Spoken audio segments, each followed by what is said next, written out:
So let me tell you a story of how my clients lost their first 2 kilos within the first 1 month. Now look, it's a pretty generic and pretty boring story because the framework is the same for all of them because it can be applied to anyone. And there's really only 3 chapters to this. The first is they must have a goal. The second is they must have a plan, and the third is they must be consistent with it. Pretty straightforward, right?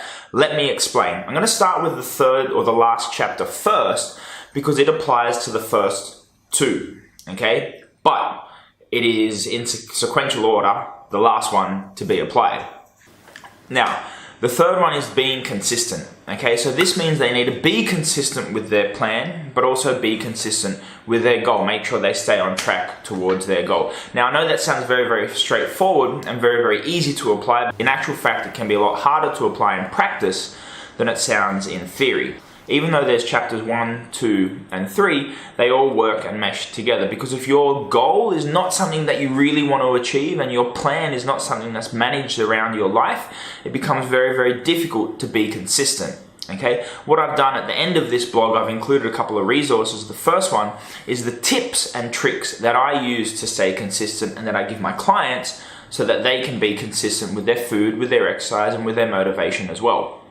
Now, you've got to remember though that these are only tips and tricks, okay? It's things like, making sure you have your exercise booked into your schedule. It's things like making sure that you have your meals pre-prepared or ready to go or ready to be cooked before you need to cook them. It's things like making sure you book your outings into your schedule so you can work your exercise and food plan around them. They're only tips and tricks. That in itself is not going to be enough to get you to the end goal, which is why you need to have an end goal. Now, this end goal must be, first of all, it must be timed. I'm sure you've heard of SMART goals before, but it must be timed, but it must also be juicy as well. Meaning it must be something that you really want to achieve, something that drives you. I know this sounds so cliche and so corny, but if it's not, it's going to be such a grind to get there. It's going to be boring, it's going to be tiring.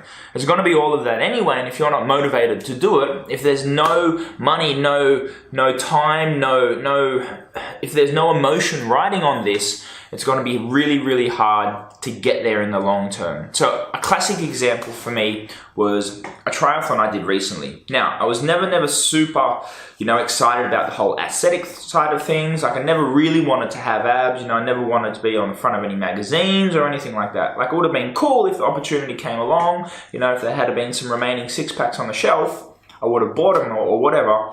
Fine, that's okay. But I never wanted to get there. That was never really my goal.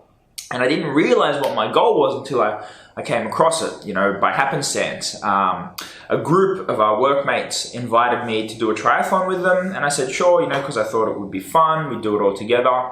And a long story short is they ended up pulling out, all of them. So I did it by myself. I still did all the training for it because I'd paid for it, I'd committed to it and all that kind of stuff.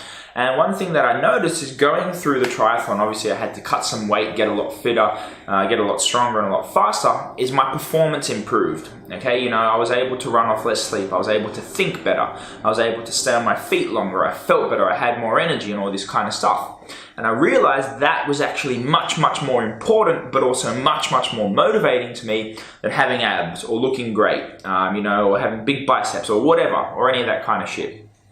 So then that kind of sparked in me what I wanted to achieve.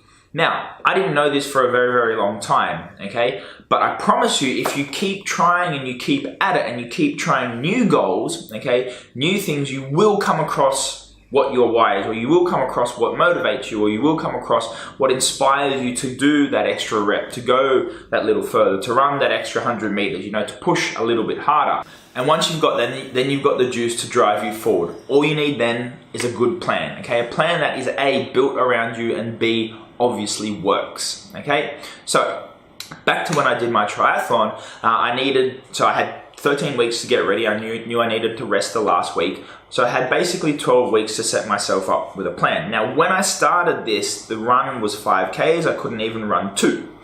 So I knew I needed to get my running down pat. So I set myself up with a running plan and a progressive program. I knew my strongest was my swimming, okay? And I was counting on the fact that the cardio that I developed from the running would help with the bike ride.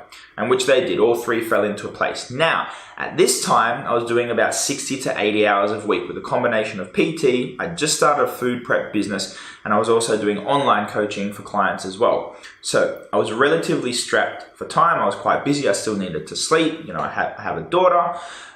So there was a lot going on. So I needed to figure out how am I going to get my training in to A, get the result, but B, make sure it works around my lifestyle, okay? Now, it turned out I wouldn't be able to train as much as I wanted to. Ideally, I wanted to do 2 days of weights, 1 run, 1 swim, okay, and 1 recovery session a week. That would have meant 5 sessions, okay, in between anywhere from 40 minutes to an hour and 20 minutes, and I just simply didn't have that amount of time. So I sacrificed, and I did 1 run, 1 swim, and 1 session of weights a week, okay? I dropped about 7-8 kilos, which was great. My fitness improved, I looked better, I felt better, and all that kind of stuff, which was great. But where I made up the difference was with the food, okay? I knew I needed to drop down in body fat so I could work on my fitness and work on my cardio and getting, into the right weight to be able to do the distance without getting sore knees and a sore back and all that kind of stuff. So in order for me to do that without pumping up the exercise, because I didn't have the time, I had to control my food, control my calories a little bit better. So that's exactly what I did. Now, when it came to that, I knew I wasn't massively hungry in the morning. I knew what I like to eat, okay? Because I'm a person as well. I still like chocolate, I still like desserts, I still like all that kind of shit. I knew what I liked, when my cravings were, and what they were going to be for, so I structured my day around that. So I did something called carb backloading. I'll include all the plans below if you want to have a look. I did something called carb backloading, which basically meant that I had most of my carbohydrates at night with very, very little during the day. So quite often I'd go until after my training session, which was around 1 or 2 p.m. with no carbohydrates. So I'd have a high fat, high protein breakfast and lunch, and then my first meal or my first servings of carbs would be after lunch, okay? So this did 2 things. First of all, it allowed me to reduce my calories overall. Secondly, it allowed me to become, without getting too technical, allowed me to become more insulin sensitive, which meant my body dealt with sugar or with carbohydrates and storing body fat, okay, was more effective, and it did all of that process better, which also helped me to become more mentally clear because I had to source my fats from good fats. So that's basically plant and fish fats. And that allowed me to drop weight, find or work with a food plan that worked around my lifestyle, because I knew I wasn't going to get carbohydrate cravings in the morning, because I never have. I don't think I ever will. I'm just not that kind of person. I'm sleepy in the morning, I'm not super focused on food, but as I go through the day, as I've been up walking around, for 6, 7, 8, 9, 10 hours, as I've done my training session, I start to get hungry, and I needed that energy source from carbohydrates to refuel. So carb backloading fit perfectly. So that allowed me to work with an exercise plan that worked around my schedule, my life. It also allowed me to work with a food plan that worked around my hours and was still going to get me to my goal. So I now had a plan and I now had a goal that both worked and were both motivating. The third thing I needed to do was I just needed to be consistent with it. I just needed to be, sorry, someone's calling me. I just needed to be consistent with it. So the previous 2 steps made this part a lot easier, okay? There's one more final little thing that I think most people miss out on, not because of anything that they've done wrong, but often because of the lack of knowledge, okay, that's been published, especially by social media and all that kind of stuff, and that's results. So every week I was able to see myself progressing in 3 areas. The first is obvious, my weight was going down. Okay, the second is my fitness level. I could run further, I could swim further for longer and less time and felt better and recovered faster afterwards.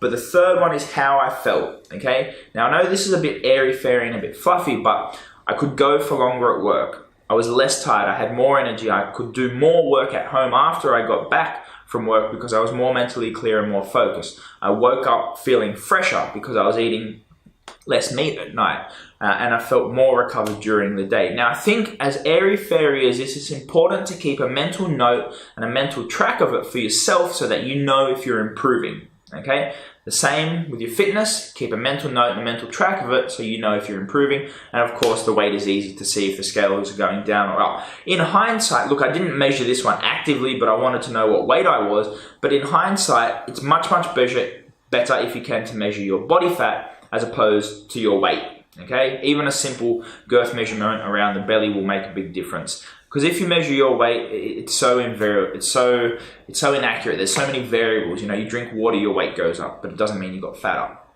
So they're the 3 little tips that I would put with consistency, okay, to keep you motivated, to help you stay on track, and to keep you consistent. So you know where you're progressing, and you know that you actually are making progress and are moving forward, because it's so easy to want to give up when you're grinding and you're putting in the work and the effort and nothing is moving forward, you're not having any results.